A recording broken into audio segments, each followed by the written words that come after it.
Si les pregunto qué hacen en su día a día para tratar de tener una mejor salud, seguro que me hablarán pues de comer bien, de hacer algo de ejercicio, pero si les cuento que vivir en pareja puede ser una buena medicina natural, ¿qué me dirían?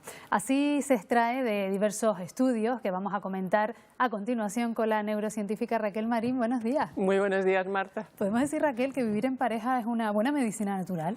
Pues sí, fíjate que hay muchos estudios, evidentemente estamos hablando de parejas que no sean tóxicas, es decir, que se complementen y que tengan, digamos, una buena armonía. Pues sí, hay muchos estudios que demuestran y además mucho más sorprendentes de lo que pudieras pensar, porque tenemos desde un aumento de la esperanza de vida, sobre todo en los hombres, fíjate, entre un 10 y un 15%, hasta una reducción del problema que puede haber de deterioro cognitivo y demencia en la tercera edad, hasta un 50%.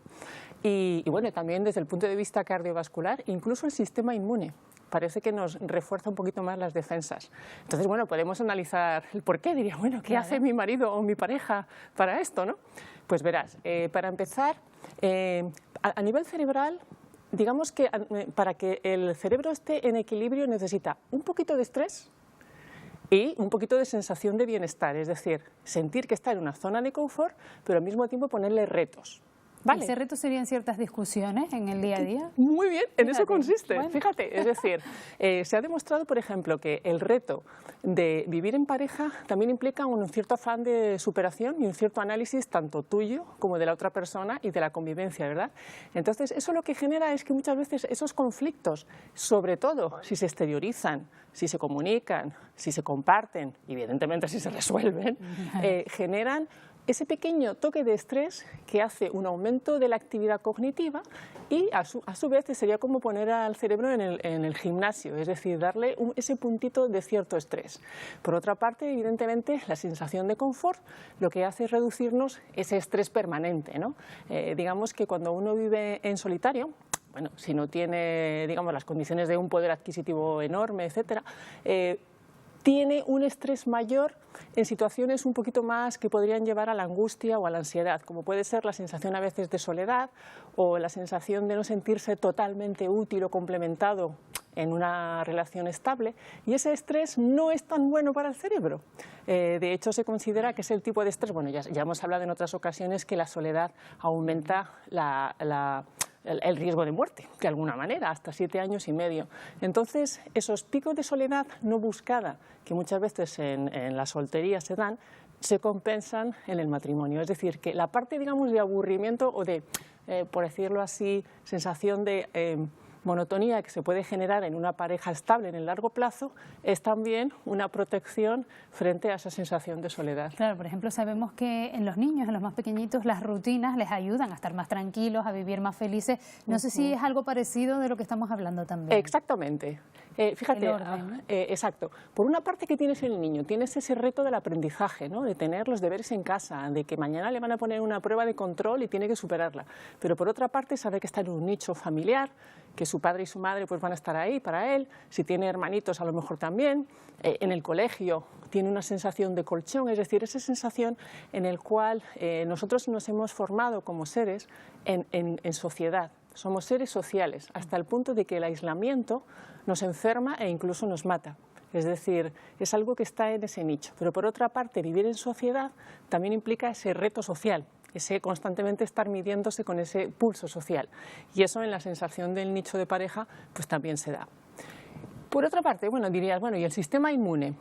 Pues el pequeño estrés también ayuda al sistema inmune, porque el sistema inmune es el que nos ayuda y desencadena todo lo que es la protección frente a situaciones también de tipo anómalo, ¿verdad? Entonces, el mantener por una parte esa sensación de estabilidad genera que, de alguna manera, el sistema inmune esté más en la zona de confort. Y además está muy relacionado con el sistema nervioso, mucho más de lo que pensamos. En situaciones, digamos, de emoción más fuerte o de emoción desequilibrada, lo que conseguimos es también un sistema inmune más desequilibrado. Con lo cual incluso se ha demostrado, fíjate, que si tienes, esto es un estudio que se hizo en Estocolmo, si tienes una pequeña cicatriz, una pequeña heridita, cicatrizas antes en una pareja estable que si no tienes una pareja estable, ¿no? Esa sensación también de sincronicidad a la hora de soportar una enfermedad o un dolor. habrá quien nos esté viendo y diga, bueno, pero yo he decidido no tener pareja, no estar casado, casada, por voluntad propia y, por ejemplo, o vivo solo o pues comparto piso, por ejemplo. Sí. Al compartir piso sin ser pareja, con una amiga, con un amigo, también puede producirse un efecto parecido. Esa compañía puede contribuir. Pues sin duda, seguramente sin duda en el corto plazo, pero piensa que a lo mejor en el largo plazo, sabes que ese tipo de situaciones son, digamos, provisionales. Entonces en el largo plazo, quizás sobre todo si pensamos en el paso de los años, ¿no? Cuando hay más riesgo de degeneración o de enfermedad o de inflamación crónica, es precisamente con la edad. Entonces, la sensación de pareja estable lo que te da también es un poco el postergarse en el más allá y tener sensación de que tu salud se va a prolongar más y se va a complementar. También he leído un estudio, Raquel, que te quería comentar, en el que se asocia la promiscuidad con una peor calidad de vida. No sé si es lo que estamos contando, pero justo al contrario, sí se lo experimento en peces, pero no sé si estás de acuerdo con él.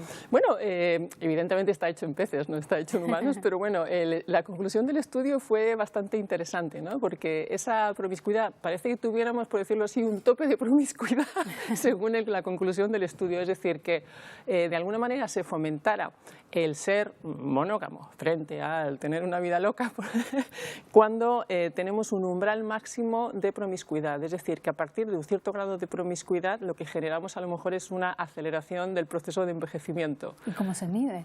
Pues bueno, hay un montón de factores. Piensa, por ejemplo, que podemos medir los factores genéticos que aceleran el envejecimiento, también podemos medir los marcadores inflamatorios, podemos medir el número de, en todo lo que está relacionado con el cerebro, el grado de residuo cerebral que se genera en el cerebro.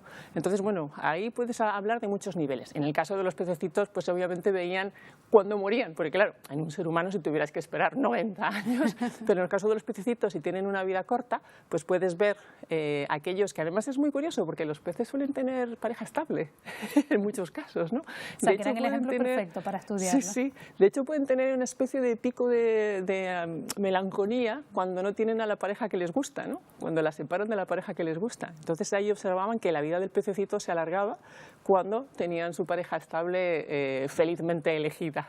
Claro, si hablamos de parejas que no son felices, decíamos al principio que eso de las discusiones en su justa medida, esas que no saben resolver sus conflictos, que están siempre discutiendo, pues no es el caso tipo de matrimonio que estamos hablando. Evidentemente, porque ya entonces estamos hablando de una sensación de merma de la autoestima, para empezar, y la merma de la autoestima es uno de los factores mayores de generación también de toxicidad a nivel sanguíneo, por ejemplo, ¿no?